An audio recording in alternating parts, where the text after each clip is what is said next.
Hello, Jeremy Klein here, host of the Change Work Life podcast. I'm taking a break for August 2023, so here is an archive episode for you to enjoy. If you listen regularly to this podcast, then you will know that I am a coach. I have been coaching now for about 18 months, and I help people through all manner of different career transitions, from people who really just hate their jobs but don't know what they could otherwise do, through to people who are in the process of starting or maybe just need some help starting their own business.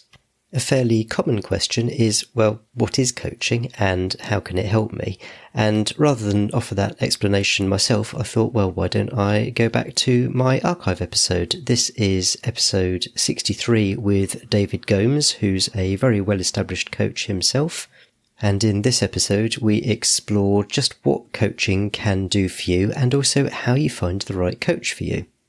And don't forget, if you feel like coaching might be something which could help you, and maybe I might be the person to offer that coaching, then you can find out more and have an initial introductory conversation with me.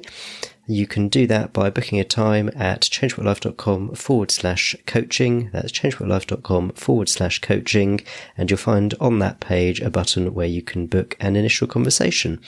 In the meantime, here is episode 63 with David Gomes. Some of the greatest performers in the world have engaged a coach, even though they appear to be at the top of their game. He was probably the greatest golfer of all time, but Tiger Woods still got a coach to help him with his swing. Being the world #1 tennis player didn't stop Roger Federer getting a coach as well. In this episode, we explore what coaching is and why you should probably get a coach. I'm Jeremy Klein, and this is Change Work Life.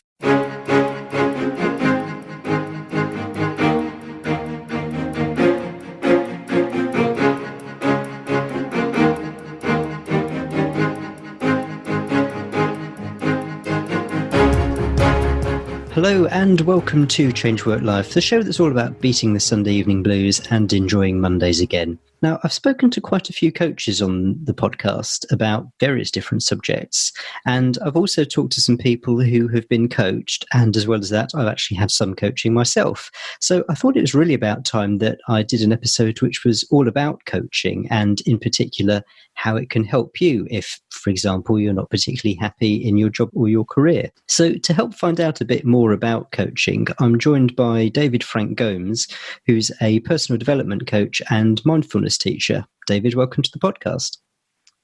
Thanks, Jeremy. It's wonderful to be here. First of all, can you tell us a little bit about the type of coaching you do? So who are your clients and what sort of things do you help them with?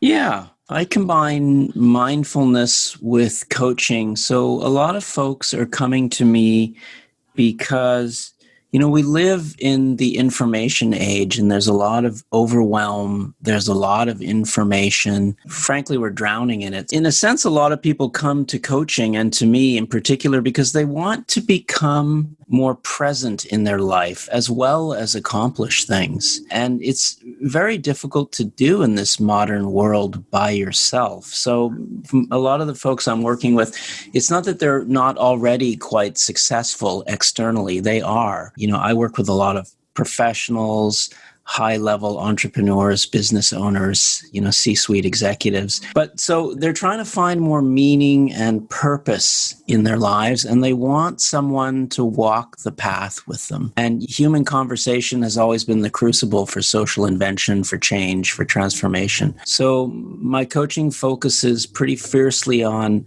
fulfillment, finding more fulfillment in your daily life, empowerment, like learning to become more empowered, and mindfulness, which is learning to live skillfully and also start to work with your mind rather than have it work against you, and become more present to the moments of your life. And I guess I'm a little biased, but I feel like everyone should have a coach in their life, at least for periods, and most people there's a misconception about coaching that it's boot camp or somebody telling you what to do, but it's really about creating a space where you can access your own inner wisdom, your own fulfillment, your own mindfulness. And let's face it, life is pretty complex, and pretty weird out there these days. It's nice to have someone to be able to sort of walk the path with who isn't a friend, who isn't a lover, who isn't a boss, who isn't someone in your direct universe. And so that's something I think a lot of people appreciate about coaching too.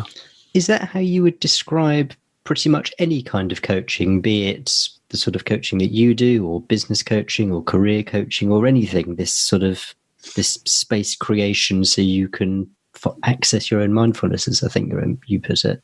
I would, and there's so much marketing and so much hype. There's so much there's this notion out there about niching and specialties, and people are obsessed with finding someone they think should know what they know. And I have the exact opposite. You don't need to be the CEO of a Fortune 500 company to coach one. If you look at Olympic athletes and their coaches, or you look at, there's a very famous guitar coach, I can't remember her name, and a singing coach, and she's not a rock star, but she coaches them. So that's a myth. But I actually think all coaching is quite universal, right? Let's face it.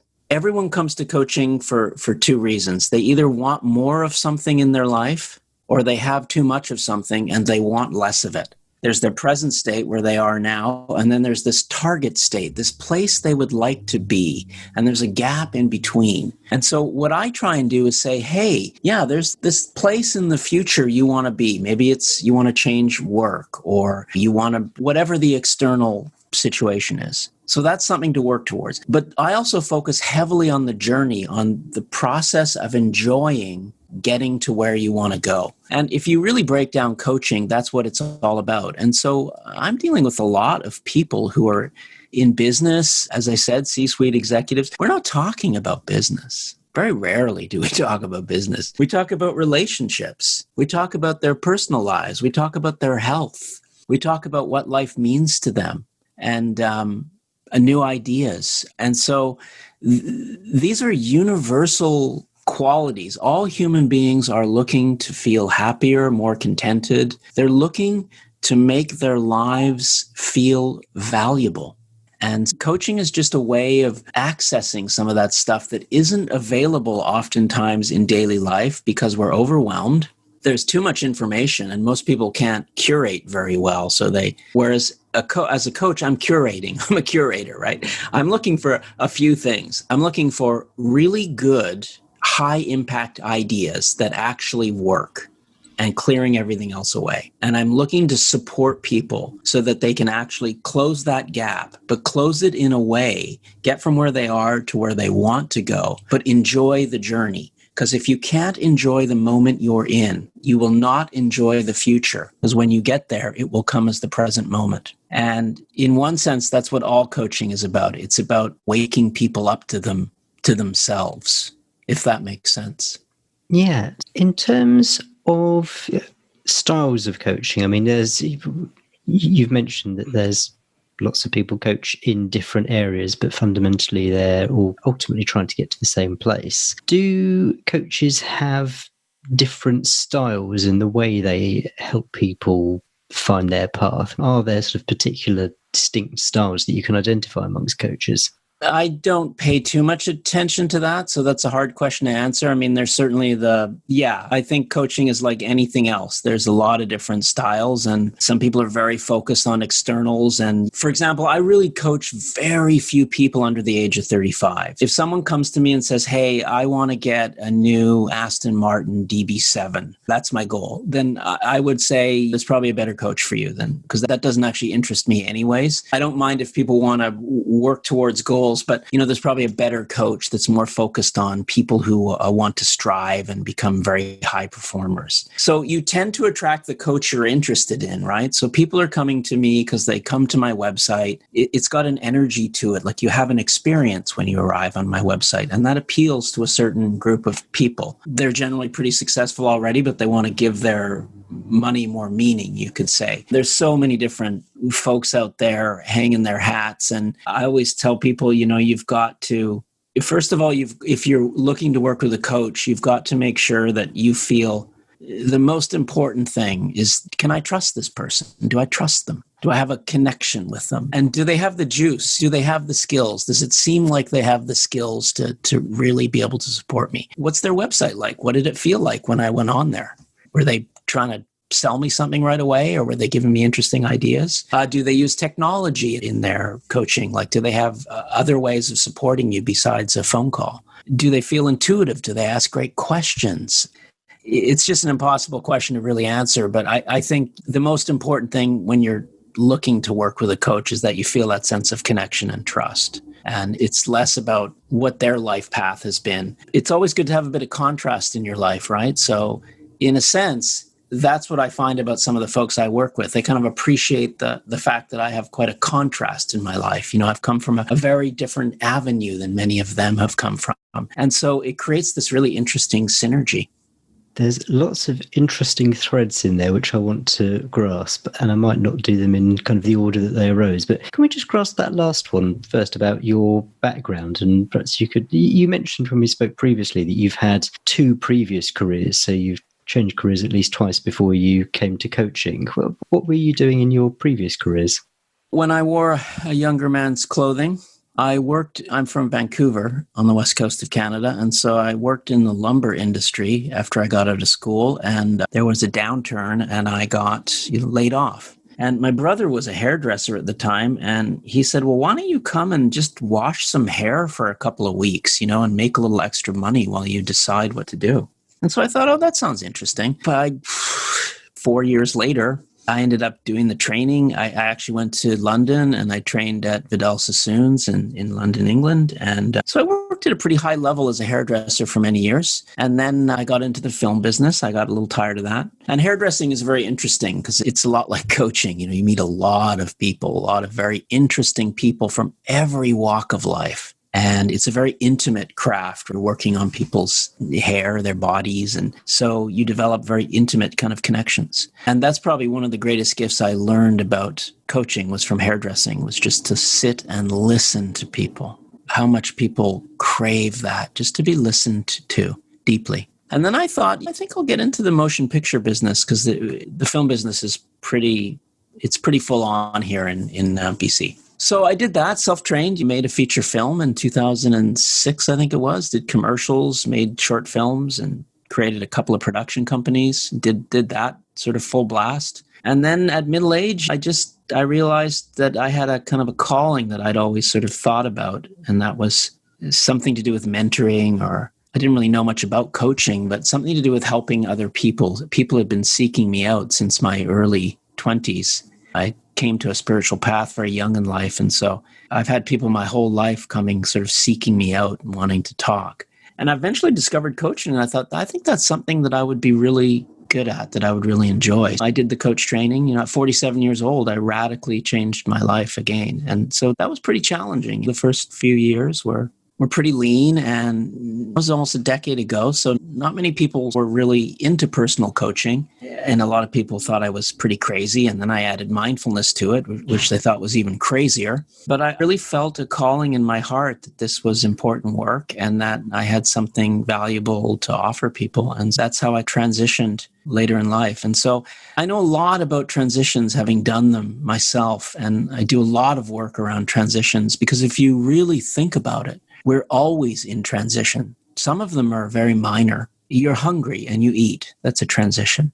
You walk out the door of your home into the world. There's a transition. Something is in your life and then it's gone. That's a transition. You have a job. You lose your job. You need to find another job. If you really think about it, how we manage our transitions is really how we manage our lives. And that's something I focus on a lot in my work, because as people learn to manage the transitions of life, the small ones and the big ones, they find a much deeper sense of contentment, of fulfillment, of empowerment, and they start to understand it's pretty mysterious. Your life is pretty mysterious if you stop and think about it. And there's no situation in which paying careful attention would not be a helpful antidote and a healing response to almost anything in your life. So mindfulness, learning to pay attention, coaching, figuring out what you want to do and experience in the world, and doing it. So you've talked about a coach's job being to listen to people. From the perspective of a potential client, what for them is the job of a coach? How do they know that a coach that they've engaged is helping them, and what does success look like for a client? Again, that's impossible for me to answer. There's just such a wide range of potential reasons people seek out a coach. So broadly, I can say there's two streams. One is people are looking for more meaning. So now I work with an older demographic, so 35 up. I think my oldest client was 90. She'd written 3 books. So as you get up the ladder, by the time you're 50, some illusions have been burst. So you realize that the next shiny object is probably not going to give you the happiness. Whereas when you're 25, you're focused on your career, you're focused much more externally for the most part. So that's the stream of people coming and going, I know there's more to my life than all this stuff, and I want to explore it. And for a lot of people, they want to explore their spirituality, but they don't want to be part of any traditional religious kind of vibe. That's something they can do with me. And then there's a sort of the second stream, and those are people that they're really dissatisfied or unhappy. In the wisdom traditions, we call it something like dissatisfaction. Not quite satisfied. This is actually the human condition. Like people they're never quite satisfied. That's the second stream. So there's something really going on in their life and they cannot figure it out. And so they're either referred to me or they start doing research, or somebody says, why don't you work with a coach? Maybe they can help you. But in the ultimate sense, success is feeling better. It's feeling contented. It's feeling happier. It's feeling more empowered. This is the benchmark of successful coaching outcomes, and also achieving whatever your cherished goals are. It's a being world and a doing world. The being piece is the inner piece. The Japanese call it ikigai. It means reason for being. It means your life feels valuable to you. It's the inner life. It's your values. It's what you care about. It's what you're willing to take a stand for. It's what energizes you and gives you life. And then the doing piece is the action piece. That's how you decide to put your values to work out in the world. And so these two pieces have to support each other. So people are either coming because they want to work on the being piece, they've got the doing piece done, or they come because they're all being and they need to take some action. That's what I've noticed. What sort of emotions or thoughts might someone be experiencing that could lead to someone saying, maybe you should think about getting some coaching? I suppose the metaphor, it's similar to going to a doctor. Why do you go to a doctor? You feel something's not quite right. They're pretty universal. What stops most people? Fear of failure, perfectionism, can never get it quite. It's never good enough. I'm not good enough. That's kind of another universal theme. I'm peering deeply into people's lives with them. So I see the truth. Like when you work with the coach sees the truth. Like the truth comes out. There's no big mystery here. If people don't feel like they're enough and they don't feel like they know enough, it's a central lie. I don't have enough information. I need to do more research. I need more information. And so this is the great myth of the information age, that you don't have enough data and you're not enough to actually live a life you want. In the wisdom traditions, it's exactly the opposite. Like we don't need to add anything to ourselves, actually, to become our best selves. We need to unbecome what we're not. And these are the universal emotions that all human beings have. And when you connect to something deeper inside yourself, the volume starts to get turned down on fear and not feeling good enough. There hasn't been a new problem since the time of the Buddha or beyond, 2,500 years ago. If you can tell me a new problem that modern people have, underneath it all, it looks different on the outside. Yes, we have technology, we have the internet, we have more information than we've ever had, but essentially all human problems are the same. You arrive in this mystery, you kind of live in this mystery, and then you go to some other mystery. And, most people don't spend any time thinking about that. They're not asking themselves the big enough questions. And of course, this creates a lot of fear and tension in their lives, because in one sense, this isn't our home. We're temporary visitors.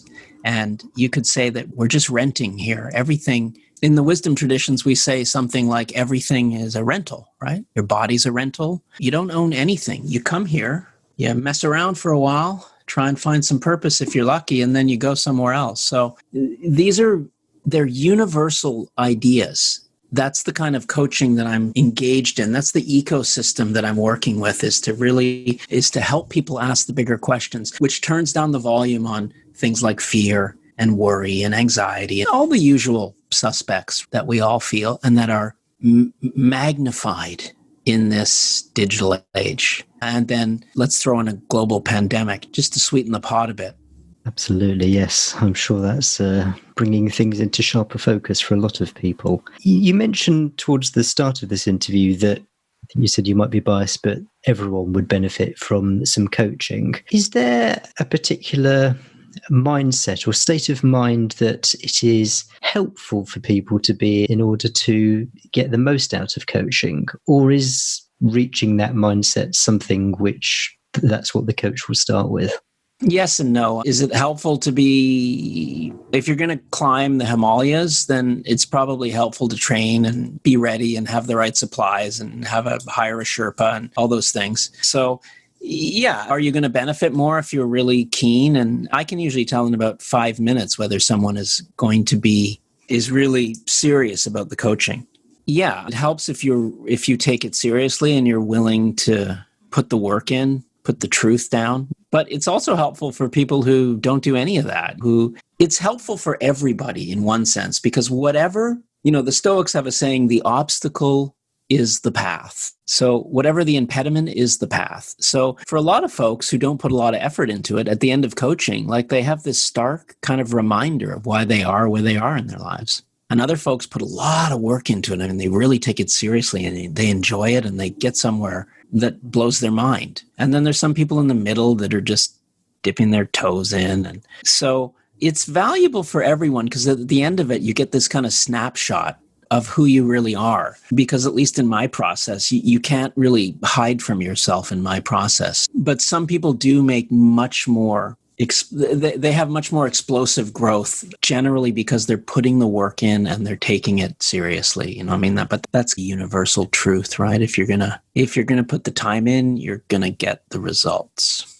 You mentioned that coaches are curators. So, and one of the questions I had is what a coach can offer that isn't already out there. As you pointed out, there's just so much out there that how do you choose the sort of, I'm not going to say what's right, but maybe the thing that's been demonstrated to be most effective or best practice or whatever it might be. So I can certainly understand how the curating element of a coach can be extremely valuable. Are there any other aspects that working with a coach personally, that there's aspects of that you just don't get from DIY self-help books, online tests, that sort of thing? There's been a lot of self-help books written, hasn't there? And there's a lot. You could spend the rest of your life on the internet studying mindfulness. My work is 99% about practice and 1% about theory. So you've got to find someone that you feel has something to offer. And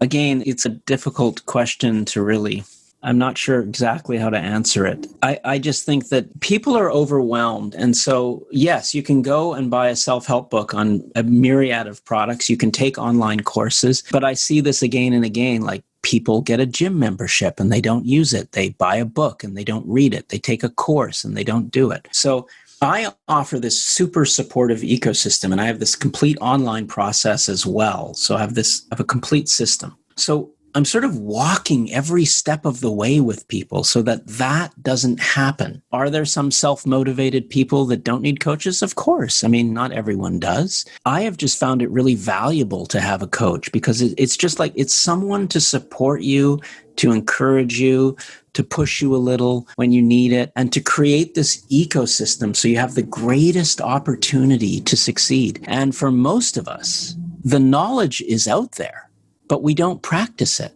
So I'm more interested in people practicing simple things that work than I am in creating complex systems that people don't use. And that's what I notice. People don't want to practice on their own. It's too hard. So it's easier to practice with someone who will walk the path with you. And that person that is walking the path with you should have some experience in this stuff. I have a 30-year practice. I can help and guide people in that sense because I've been doing this kind of work for most of my life. And there must be an accountability element there as well. If you've made an appointment with someone, then you are going to stick to it. And I've no idea whether there are statistics to support it, but I would guess that people who have regular personal training sessions probably see results quicker than those who have just the basic gym membership that they never use. For sure. I call it the power of the witness. So when you've got somebody witnessing, and Jeremy, you've said to me, I want to do X, you've got a witness there. And so the witness is like, okay, if you're not doing X, what's going on? Do you not want X? Or so that's really powerful. But again, coaching isn't boot camp. So the purpose of life is not to have somebody kicking your butt all the time. Like that's low level motivation. You actually don't need to motivate yourself to do something you deeply care about. A lot of self-help stuff, it's all backwards. So people spend their lives trying to devise systems to do things they don't like. And I don't work that way. So my coaching system is completely different anyway. So accountability is something we build together. It's not something I tell you to do. It's something we build together. And when you start to really care about things and start to pay attention to things, motivation isn't a problem. It's only a problem in our complex, overwhelming, silly world because they're following other people's playbooks. They think that because somebody's a famous blogger that they should have the same morning ritual that person has. I'm much more interested in having people create their own rituals, create their own success rituals, create their own lives of meaning and purpose. Like, what original idea can you come up with from your own life, from your own learning? So it's not about copying somebody else's thing, which I think you see a lot of. I mean, there's a lot of nonsensical, what I would call rubbish coaching out there. It's not real coaching. But again, you get the teacher that you want, right? So you tend to be attracted to things. So there's just a certain type of person that's attracted to what I'm offering. And but certainly accountability, I have noticed anecdotally anyways, it certainly improves when you have a coach. Finding a good coach and finding a coach that's right for you. You've mentioned that you can get an idea whether someone is going to be a good fit for you by looking at their website and their content and that sort of thing. But if you're new to the idea of getting a coach and there are just so many coaches out there, where do you start? I'd like to be coached, but I have no idea where to start. Do I just sort of type coach in my local town into Google, or what's a good starting point? First of all, I might reach out to my network and see if anyone's had any experience. Anyone ever worked with a coach? It's amazing how many people will tell you coaching is rubbish who've never worked with a coach, which is interesting. So that would be the first thing I would do. And then you'd have to get on the internet and do some research. I mean, the good thing about coaching is you can do it on the phone or on Zoom so I work with people around the world. A lot of people I never meet in person. In fact, I do very little in-person coaching anymore, even before the pandemic. It's not about having to meet someone in person, and it's not about having to have someone in your own town. It's actually about having someone who you feel can help you get where you want to go. And it's like anything else. I mean, you've got to put some time in and look around and see if you can get some referrals. So that's how a lot of people arrive on my doorstep. Someone's told them about me, or else they look at my website and they go, oh, this is interesting. Like, I'm really interested in mindfulness. So if you're not interested in mindfulness, I wouldn't be a good coach for you. So I'm not a marketer. I'm not trying to sell anything to anyone. I don't want to convince anyone. I've convinced myself that's enough. If you get on a website or you talk to somebody, ultimately you want to try and talk to a few people and see what it feels like. And the message doesn't resonate, then move on. And if it does resonate, almost all coaches offer a short complimentary session. I do, just so we can connect and find out, would this be a good fit? It's a complicated world. I don't know what to say. I mean, there's a lot of choice out there. So we all need to get better at curation. Like, we all need to get better at figuring out, what do I care about? What do I want to do with this one precious life that I have? And if you feel like you need some support I even want to call it help. Everybody needs support. Everybody needs mentors, coaches, wise people in their lives. Even if you're not hiring a coach, like find someone you can talk to about something bigger than just the problems of today. And that does require learning to look deeply into things. That's kind of a long-winded answer to say I'm not sure. I've got one more impossible question. Well, I don't know, it might not be impossible, but it's something that I see raised on discussion forums and that sort of thing. And the answer is probably it depends on a myriad things. But basically, how much does coaching cost? How much does a car cost? That would be my answer, would be that question. Anywhere from nothing to $100,000 a year and up. Do you think coaches are out there for every budget? Oh, yeah, absolutely. Absolutely. And my experience has been that about 85% of people can find a coach, hire one, and afford it. Might be a stretch. If you wanted to really look at most people's spending, there's about 10, 15%. Like I know I talk to people and they just, no matter what, they absolutely could not afford to work with me. But most people can if they decided to make a few changes. If someone invested in a coach every couple of years, it's like you take your car to a garage. You don't drive your car, forever and not take it to the garage occasionally, get an oil change, a tune-up, you hear a noise, you need to take it in. It's no different with our lives. And there's lots of coaches. And if you're in a position where you have a limited budget, you can go to coaching schools and work with students who are studying coaching. And if you have the money, then you're more likely to find a more experienced coach. But generally, I would say expect to pay, again, I'm just throwing this out there, but $3,000 to $5,000. I don't know what that is in pounds, but there is a huge range depending on, but there's definitely a coach for every budget. Yeah, absolutely. Cool. I think people will find that quite heartening, actually, because I'm sure that's one of the objections is that it costs too much. So I think the knowledge that there's someone for everyone, including your wallet, will definitely help people. David, I know you have a recommended reading list. Is there sort of one or maybe two books on that list which you can particularly recommend that people take a look at if they're interested in the subject further? Yeah, I mean, there's so many depending on what you're interested in, but I think Mastery is a great book by Robert Greene. If you want to learn about how people attain mastery in different sort of fields, that's often an interesting idea as people are trying to attain mastery in some field of theirs or they want to devote their lives to something. I think, if you're looking for improvements on habits, James Clear, his Atomic Habits, wonderful book if you're focused on that. Yes, I read that about a year or so ago. It's an extremely good book. Quite practical as well.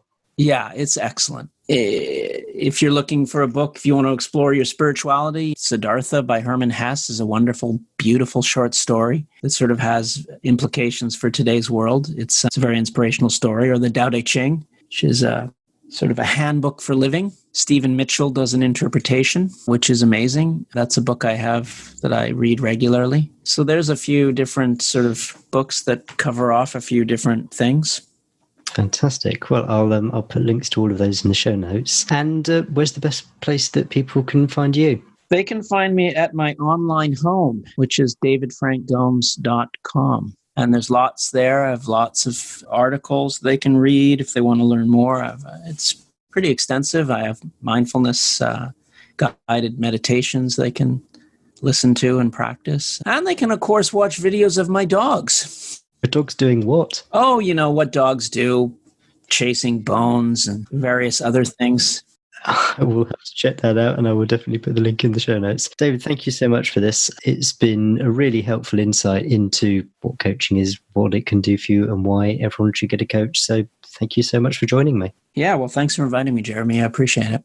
One thing that really leapt out from me from this interview is that it's true, it has never been easier to find information these days. You can find information about virtually anything, any topic that you choose. You can just put it into Google and you will be able to find something to help you with a particular problem or whatever it might be.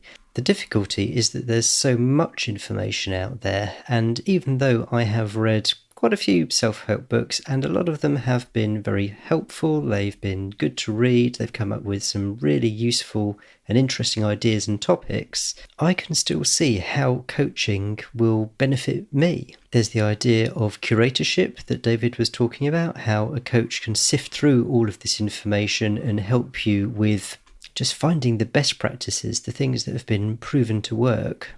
But also a coach can help you put what you've learnt into practice.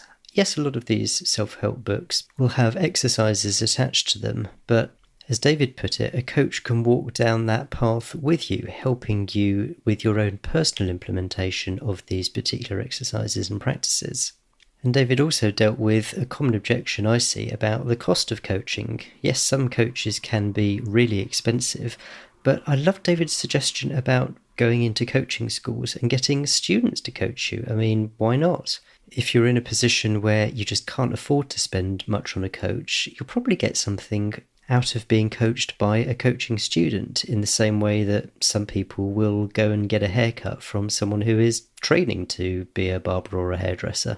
Even if that person isn't fully qualified or experienced, chances are they're being supervised, and so it's a pretty low risk and potentially low cost way of getting into it.